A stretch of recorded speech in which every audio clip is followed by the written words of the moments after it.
Ama, sa mga sandaling ito, lumalapit kami sa iyo.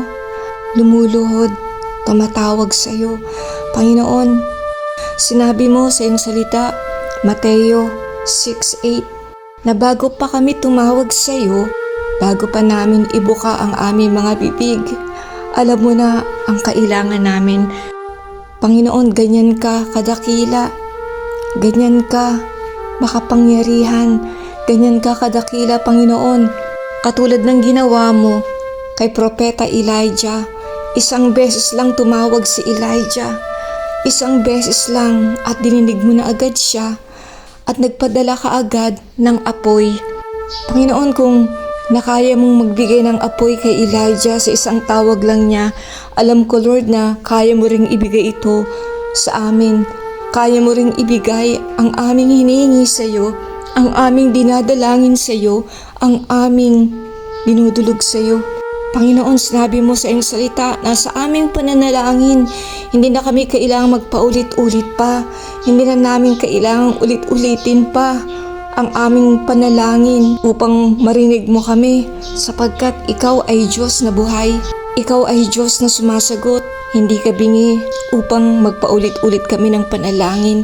Hindi na namin kailangan ulit-ulitin pa ang aming mga panalangin, na hindi na namin kailangan na paulit-ulitin pa yung mga bagay na hinihingi namin, sapagkat alam mo ang aming pangangailangan.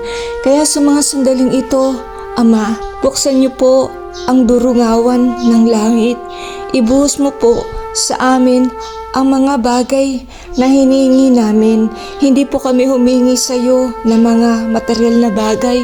Ang hiniling namin sa iyo, Ama, na ikaw po ang magpuno. Ikaw nga po ang mag-provide. Ikaw nga po ang magbigay ng mga bagay na kailangan namin para mabuhay, upang mabuhay sa mundong ito. Mag-provide ka ng pera, ng pagkain. Hiniling namin sa iyo, buksan mo po ang bintana, ang darungawan ng langit.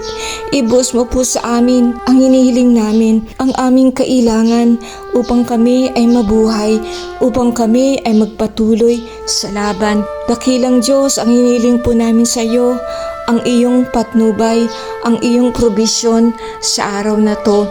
Marami pong salamat, pinupuri ka namin, pinapasalamatan ka namin. Salamat sa katugunan sa aming mga panalangin.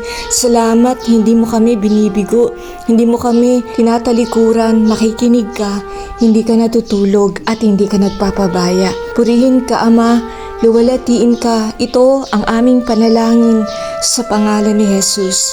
Amen. Kaibigan, maraming salamat sa pagsama mo sa akin dito sa The Praying Mom. May kabigatan ka ba? May dinadala ka ba? May problema ka ba? May pinagdaraanan ka ba? Sulat mo lang dito sa comment section ang iyong mga panalangin, ang iyong mga prayer request, para maisama kita sa aking pananalangin. Maraming salamat at magkita ulit tayo sa susunod na linggo dito sa The Praying Mom. God bless you.